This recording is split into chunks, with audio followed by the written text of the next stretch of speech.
Binibining Pilipinas 2021 Pageant Review. After waiting for so long, patiently, and lost franchises, Binibining Pilipinas finally had its coronation night and I was not disappointed at all.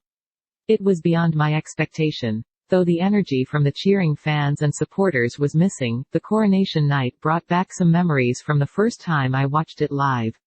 Let's digress every square inch of the pageant. Primer. To keep the Team Bahay alive, Emma hosted the primer, which I find very ABS-CBN, before airing Miss Universe. This is a good thing. To have a little chit-chat prior to the coronation night. What makes it great is it is a live interaction from the best fans in the universe. Program start time. I love that Binibining Pilipinas started on time, though it has been rescheduled many times. I kinda feel the professionalism there. Opening video. It was a powerful video from the reigning queens and I am glad this was part of the introduction.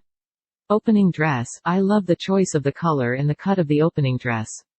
It all looked perfectly on the girls. All of the ladies looked divine. Binibining introduction. Veering away from the normal way of candidates intro, Binibining opted to use the latest national costume videos. I don't know with you guys, but for me it is so Miss Universe. Hosts, Kat and Nicole, are great hosts. I need to see more fluidity and attention to details from them. It is acceptable as this was their first time hosting together. I know it will improve over time. One instance was when Kat said Venezuela instead of Valenzuela, and the other was when Kat was trying to tell Nicole that it was her time to introduce a judge. It was also noticeable how Kat say Maureen's last name, and the sad thing about it, no one corrected her, so she said it that way until the end. Nevertheless, their friendly banters were on point. Special awards. The awards were well distributed. There is no such thing as Hackett Awards this year, unlike the last two editions where Kat and Vicky got most of the awards. Judges. I love the set of judges for this year. Glad they included Boy Abunda, Kylie Versosa, Rajo Laurel and Michael Cinco.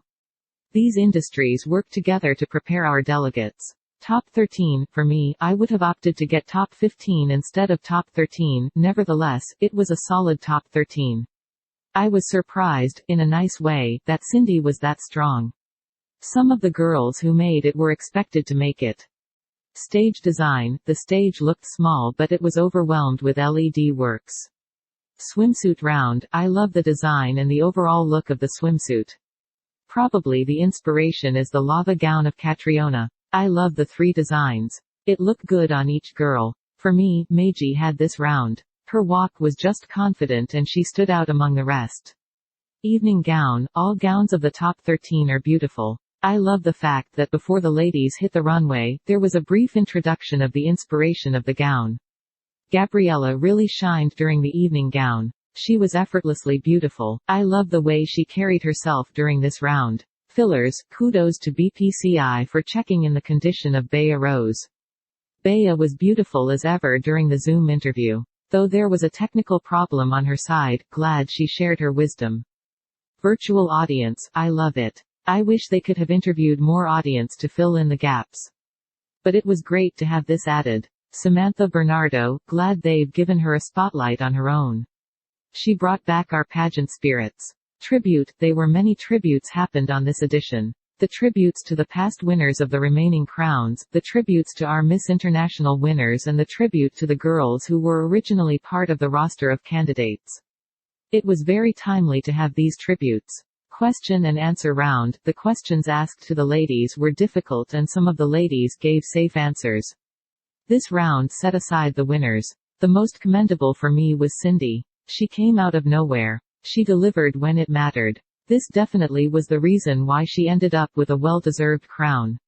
Farewell walk. I was a little off the fence on the reigning queens' farewell walks. I wanted a grander farewell walks for them. Darren Espanto. Indeed, Darren is a great singer and no doubt about it. I would have preferred him serenading the reigning queens. Announcement of winners. I have my personal set of winners, however I am not complaining with the result. All of the ladies competed are crown-worthy and will give us pride and joy. Even though many noticed that when Samantha Panlilio was called Miss Grand International PH, Hannah Arnold's name flashed on the screen as the Miss International PH. And when Hannah was called as the Binibining Pilipinas International, the teleprompter had Hannah as Miss Grand International. These mishaps should be avoided. I love the flow of the program and watching it at home did not get me bored at all. Kudos to BPCI for a job well done. Overall grade is 93%.